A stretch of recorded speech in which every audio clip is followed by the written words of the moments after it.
Tuloy na tuloy pa rin po ang saya dito sa Umagang Kay Ganda dahil jamming time na mga kapamilya.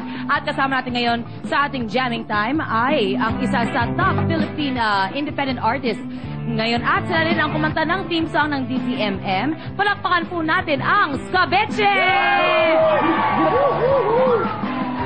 Ano ba? Ang dami-dami niyo. Parang each time na na-interview ko kayo, parami at parami kayo. Ganun pa rin ang mga, ganun pa rin kami kadami.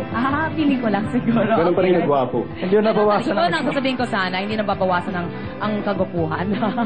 Alright guys, well, Umagang Kay Ganda and salamat sa pagdalaw niyo dito ngayon sa amin. Suki na kami dito. Yes, thank you. At Salamat. Doon. Meron kayong bagong single na pinapromote?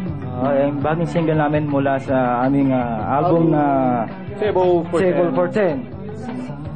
Hanap tayo niyan. Hanap tayo. Ang lamok. Ayun, yun. Nasa tagiliran niya. Hawak-hawak ka dyan kanina eh. Lamok. Ayan. Yung bagong Table for 10. Okay, this is Lamok.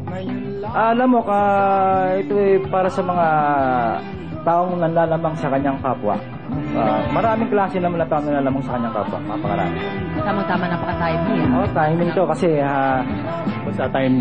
Timely. Basta timely. Sige guys, maraming salamat sa, again, sa pag-perform nyo dito ngayon. Palakpakan po natin ang Skabeche one more time. Thanks guys!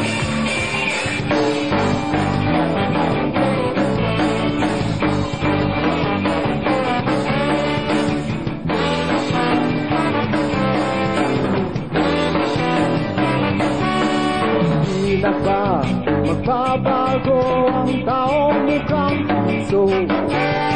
Di na budhi, sagad sa buto, ako'y nalilito. Di na ba magbabago ang taong edukado? Kapwa niya'y inaabuso, kapwa Pilipino.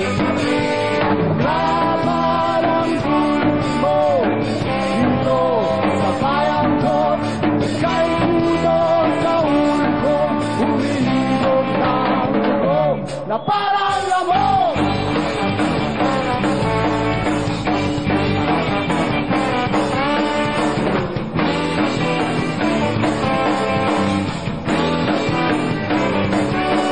Di na ba magbabago ang taong may negosyo? Saglit ay milyonaryo dahil sa panloloko.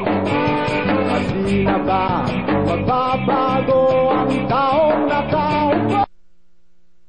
Harap buhay na sumusubot, walang